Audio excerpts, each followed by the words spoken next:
Hi there, and welcome to More. This show has been a constantly evolving venture.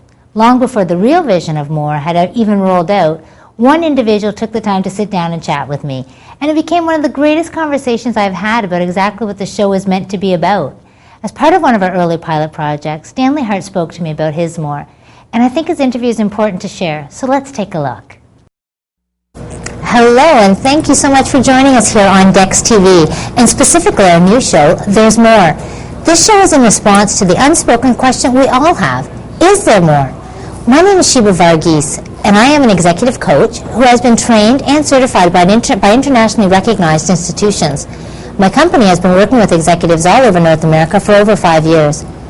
Many have heard about the profession of coaching, and I am often asked what it is. As an executive coach, I work with people who are interested and committed to being their best, and that is a pursuit that is achieved through self-actualization. We're all creative, resourceful people who want more. Some of us know in a general sense what that means, but most of us don't. So how do we know if it even exists? Well, our objective with this show is to assist you in identifying what the more might be for you, because only you know. Each show we will meet with people who share aspects of their journey with us. I invite you to listen to the parts of their journey that you can relate to. Along the way, I also invite you to ask yourself where you are at as it relates to self-actualization. Know that it is not about where you are at is good or bad or even right or wrong, but it's about noticing just where you're at and then working towards being the best that you can be. Joining me today is Stanley Hartt, an investment banker and more predominantly known as a Canadian icon for the time that he has spent as a Deputy Minister of Finance and as well as the Chief of Staff to Prime Minister's office, specifically under the term of Brian Mulroney, and as well as the CEO for Campeau Corporation. And Stanley, thank you so much for taking the time to be on our show today. Thank you for having me. No, you're super busy, and really appreciate your willingness to join us. So you've done everything. You've been there, done that. Every time I hear interviews that you've spoken or any conversations that you've had, you're always imparting incredible amounts of knowledge and insight. So that's why we have you here today, Stanley. And so I guess one of the questions to start us on that, because that's kind of a lot of pressure I just put on you there with that question.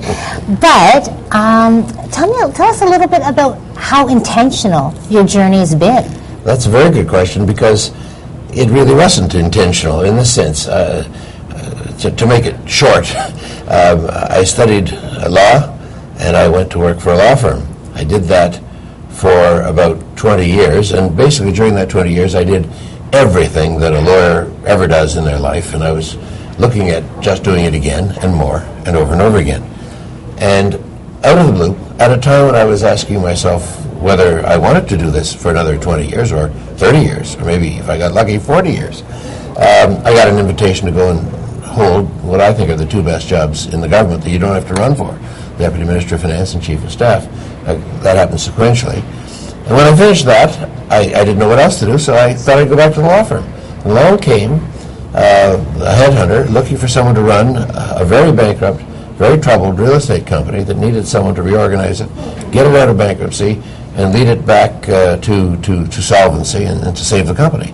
So I did that for 6 years, and then I became an investment banker, again because a headhunter phoned me up and said, have you ever thought of being an investment banker? I've been doing deals all my life. So I said, well, I have been an investment banker, but I just haven't been paid like one. So none of these were things that I actually sought, but I responded to them because I was at a place where I knew I needed to make a change. I think that's the important point. And so what kind of brought you to that place, just where you knew that change was what was called for? Well, it was different each time. The first time, after you've done every kind of law that there is to do, and I was lucky because I went to court and I drafted prospectuses and I drafted stock purchase agreements. So then why was change necessary? Because I'd done it for 20 years. And so that one was totally serendipitous. I had no way to know it was coming. Although if you asked me, did I plant the seeds? Did I do something earlier that brought that invitation? Absolutely. So that's what we want to know more of. Obviously somewhere in this crazy, illustrious life and success that you've had, somewhere along the way, you got to tell us, Stanley, there has to have been a master plan.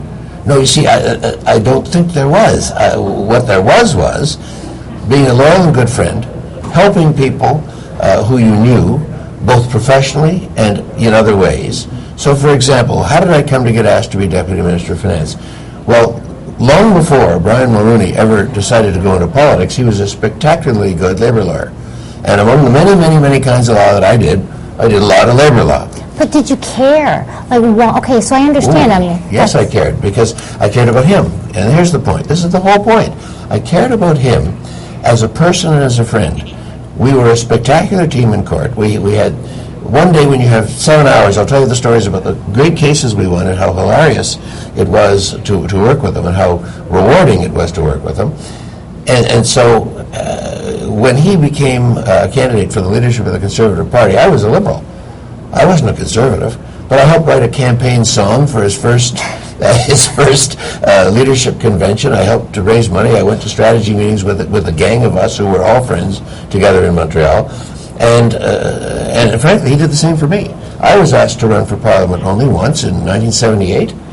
And he and a couple of other people were my campaign committee, giving me advice about whether to do it or not. I decided not to do it. Stanley. But the fact is, we had this long and deep and multifaceted relationship, so when the call came, it wasn't coming by a miracle. It was coming because he knew me, he knew my talents, he knew what I could do, and he had a need for someone who understood tax law, and who was also a trained economist. That's a great place for us to come back to, because what we're going to do is time for a short break. So please stay tuned to Dex TV, and we're going to come back with some more insight and lively discussion with Stanley Hartt.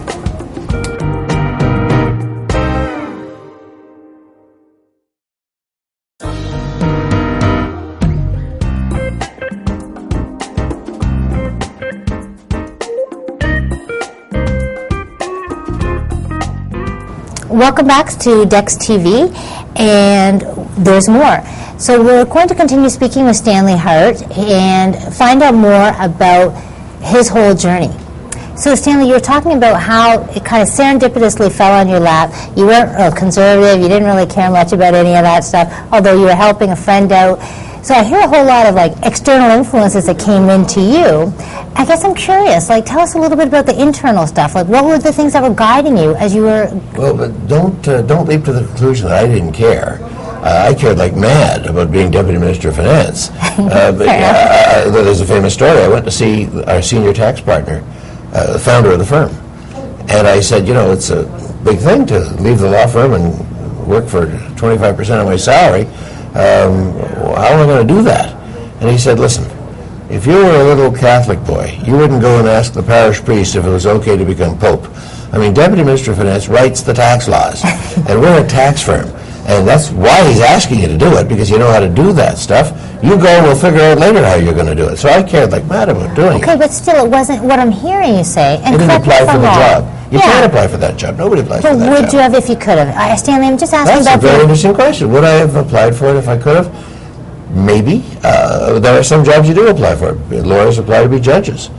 But there's some things you don't apply for. You don't apply for the Order of Canada. Well, let's talk about the things that we do want to be applying for, because this whole show is about there's more. It's all about helping, giving people an opportunity to see that there has to be intentionality in our journey. And where there's not, it has to be somewhat self-directed. So talk to us about the parts of your career that have been self-directed for you, Stanley, so that you've been able to have all the experiences that you've had. Well, I don't want to quarrel with you, but I actually think that sometimes you make your intentionality seen and known other than directly. You don't just say, I'm going for that goal straight this way and I'm going to knock down every obstacle on my path, and that shows intentionality. Sometimes you place little chips and favors and debts and connections and other signals, and somehow it ends up adding up to what you're asked to do. Why was I asked when I left the government to run the real estate company? Well, because the real estate company was bankrupt. They didn't need a real estate guy. They didn't need someone who understood how to build buildings. We weren't going to build any buildings. Besides, we had 700 people who knew how to build buildings. So what they needed was someone who understood government, because the government was our largest tenant, and actually to this day, that the heirs of that company, the owners of those assets, are the largest landlord of the government of Canada. There were warring factions on the board. And they needed someone who had experience conciliating, mediating between people who had different objectives. And I had a very significant background in labor mediation. And they needed someone who was a lawyer, because this company was a walking bar exam. So, yes, it came to me. I didn't even know they had fired the CEO. I didn't know they were conducting a search. So they came to me. But all those little things that I placed on the table in the run-up to being asked show an intentionality. It's just less direct. It's less bull in a china shop. Interesting about the bull in the china shop and intentionality. So kind of show me how there was a parallel between the two for you. Well, look, instead of doing that, let me talk to you about what a politician does. I attended the Conservative Convention this weekend in London, Ontario. And you see people wandering around that room, shaking hands of everybody that knows them, every acquaintance that they have. They're renewing acquaintances. They're exchanging pleasantries. They're making themselves as friendly and available to all comers. And for what purpose? They don't actually know that minute what it is that they will do with all the knowledge, contacts, friends, acquaintances, and potential supporters that they're building up in that room. But I promise you that they do know that they're doing something. They're not doing nothing. They're not killing time. They're not wandering around wasting an afternoon just talking to friends because they like them. They're placing little markers all over the place, and to the extent that there was intentionality in my career, that's what I was doing. How did you determine where you would play the markers? Because you've been very strategic in your life. No, the answer is I place markers everywhere. Ask the young people in my firm whether, if they have a problem, my door is open. They can come in and sit down and talk to me. They can ask for career advice. But that's now, Stanley. Well, but it was always true. It was always true. I was always available, maybe to a fault, to people who had some kind of claim on my advice and my time. I have to say to you that I did it generously. I also say to you that bloody-mindedly I often didn't do it with people that I didn't think were going anywhere. I didn't purposely go out to try to find an outlet for my excess energy and my excess time. I didn't have a lot of either. So my general availability, my friendliness, my mentoring is something that I've always done. I still do. And I don't care whether at the end of the day there is or is not something coming back.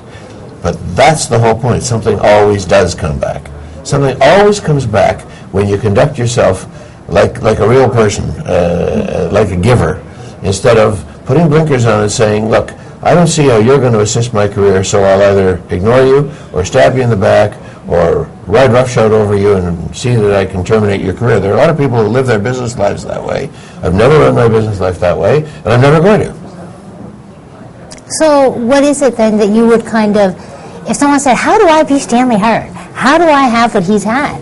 What are you going to say? Be nice to everybody? What is it? Because that's so wonderful. I mean, you make it sound so simple. I don't think that you can trace a path for people that they should follow.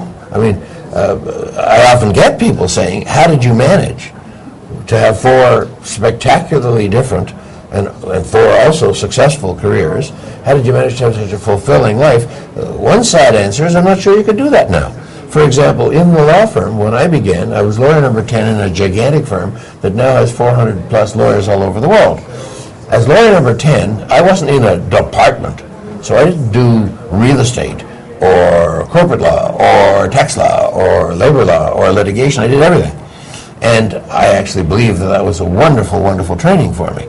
I believe that lawyers today who are put into a department under a large level of seniors who supervise their work aren't being given the same opportunity.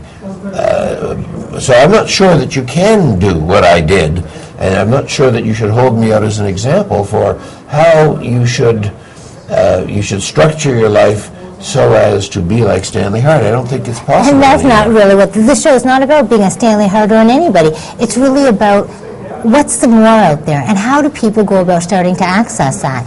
And so what I'm hearing you say is, I don't know. I'm hearing you say that you did right by people, and that has kind of really continued to pay itself forward for you, and that's really how you got to where you're at, combined with, of course, your intellect and your quit will. I also made sure that I had credentials.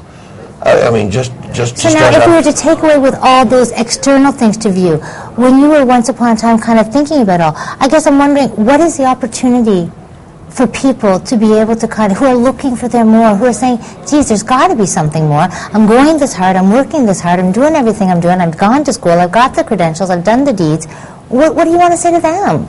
Well, what I should say to them is, if you find yourself at what you think is a dead end, if you feel that your credentials, your talent, your investment is being ignored, or at least not appreciated, if you feel that the politics in the workplace are such that you're going to be denied advancement, if you feel that your talent should not recognize you, if you feel that you're smarter than your boss, if you feel that you should be enjoying your work, I mean, everybody has to work to earn a living, you should be enjoying it more, then you probably should be looking to make some kind of a change in your life. Whether you pick X, Y, or Z may often depend on what's available. You know, the serendipitous part of my example is not something that is so different from everybody else's experience, because when you go to the job market and you're going for a search, you're looking at what's available. Just like when you're looking for a house, you're looking at what's available in the market. You can't say, I like the yellow one with the columns on the corner. Well, that's fine, but it's not for sale. But what if it was? What if it was as simple as people could pick? Well, if people could pick, then we'd have a lot of happier people. I know, because I've had the good fortune of having some conversations with you leading up to the show. I know that you believe in more than just what you're saying. And so I believe that there's a real appetite out there, Stanley, to hear that. They want a piece of that. We all want a piece of that. We all want to know, not how to be you, because we're not you. We want to know what it is, where can we start the journey? Because it's a journey, right? Well, you may be the expert on that more than me. I'm no expert. I'm certainly not an expert on how to advise people to start their journey, except I will agree with you that if you're feeling that you're boxed in by your circumstances, you should be looking for a change. And then how do you go about getting a change? Well, the answer is, as I say, you may find yourself stumbling on an opportunity that you didn't even think of till you started looking. That's the serendipitous part. So I'm saying that my experience is not totally irrelevant. Not at all, Stanley. And thank you, guys. We're going to take time for a short break right now. And if you're watching Dex, there's more on Dex TV, so please stay tuned. We'll be back after the short break, and we'll hear more what Stanley has to share with us. Thank you.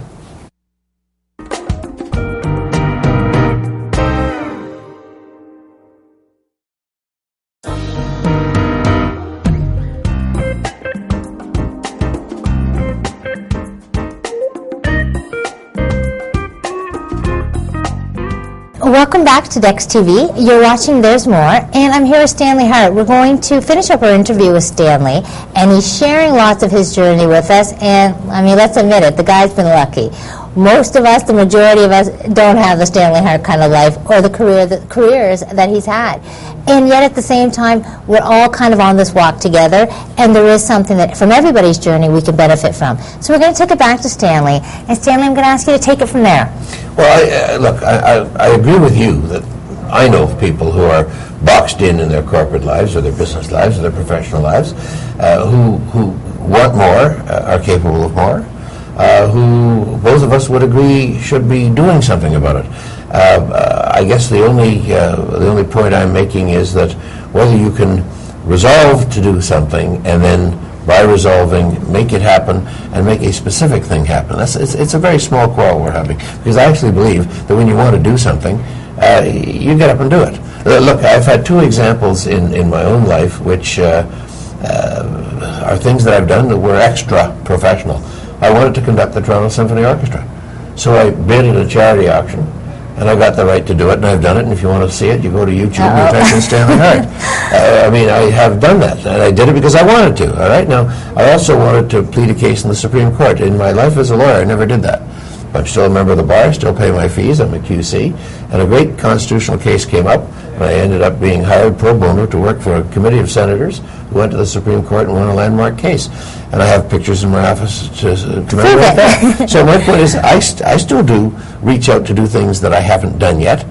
You know, and I like to joke with you, and I've told you this before, the one thing left is I want to drive the Zamboni at the Air Canada Centre.